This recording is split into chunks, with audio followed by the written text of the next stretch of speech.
Live on DAZN Worldwide, May 2nd and 3rd, a knockout weekend of boxing. Garcia versus Romero and Canelo versus Skull. Two huge fights. Pick one or go all in for only $90. Exclusively on DAZN. Buy now at DAZN.com.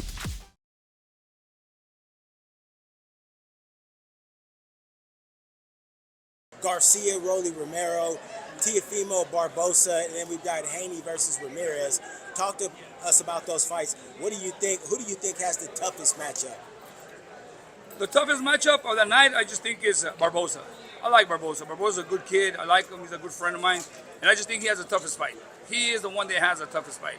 I mean, I know Ramirez, he's been at his best before in his prime.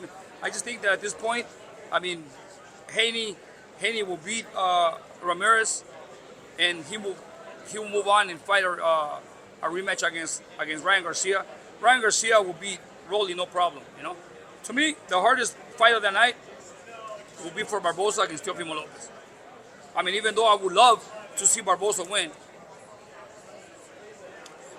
On to the other fight Saturday night, Canelo Alvarez, William School. A lot has been made about William School's size, how big he is. Canelo Alvarez, William School told Canelo Alvarez that he was coming to eat on fight night. That's Canelo what Alvarez said. held the hand up and said the only thing you'll be eating is his fist. What do you think about that?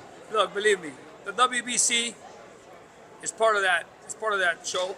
Canelo has mandatories, and he jumps and goes to a fighter who is. Honestly, I never seen him before. I don't know who Skull is. I never even seen him spar or anything about Skull. But I mean, I can tell you this: Canelo right now is a cash cow of the sport. There is no way they're gonna put him against. They're gonna jeopardize a loss to Canelo Alvarez. You know what I'm saying? So all I can tell you is this: Canelo has a fight in his hands. Of course he's gonna fight, but he's gonna come out with a victory.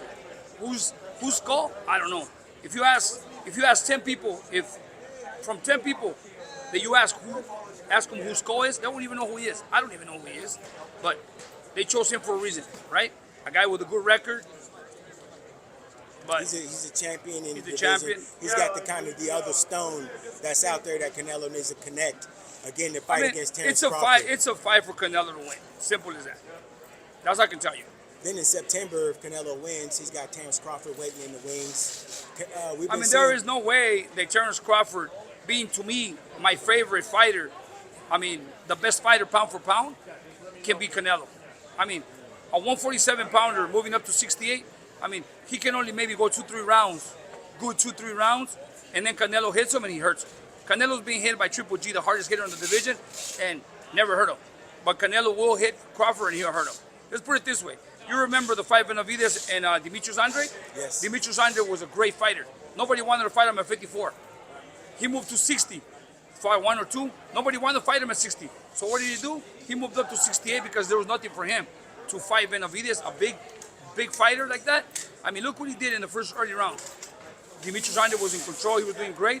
But once that weight starts kicking in, it takes over. There is no way that Crawford can beat Canelo. Turkey on the cheek. It's a big fan of Terence Crawford. He wants to give him a good payday, and simple as that. That's all it is, man. It's a business. Fight night coming up. You guys are fighting the monster Inoue. You got a guy coming at you right now that a lot of times comes ashore like Godzilla, destroys everything, leaves people running in their wake. How do you prepare Ramon to weather the storm that is early Inoue? Well, first of all, you have to let him know who he's facing, right? He knows. He's aware. He's very aware that he's facing the best fighter, pound for pound, in that division, and we know. But you know what? He's human. He's also human. And he's beatable. You just gotta be able to, dominate the pressure, because a lot of people they fall under pressure, and that's one of the things that before they walk in the ring, they're already intimidated, based on the fact that Naoya is, he's a great fighter. Don't get me wrong. He's great. I've analyzed him, I study, and I watch his fights. He's great. It's hard. It's hard to put a plan to face him and to beat him.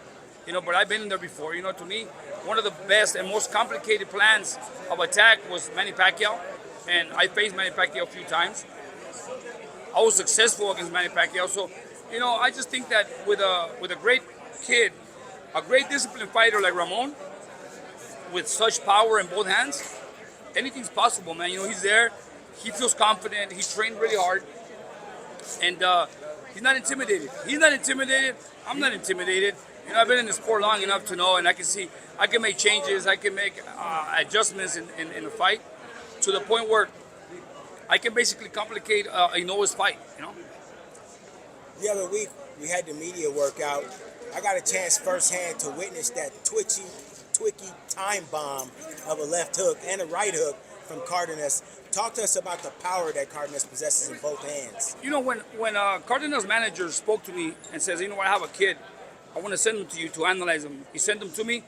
What caught my attention was how hard he hits for being such a small guy. He's a 122-pounder, and I swear to you that he hits like a 47-pounder.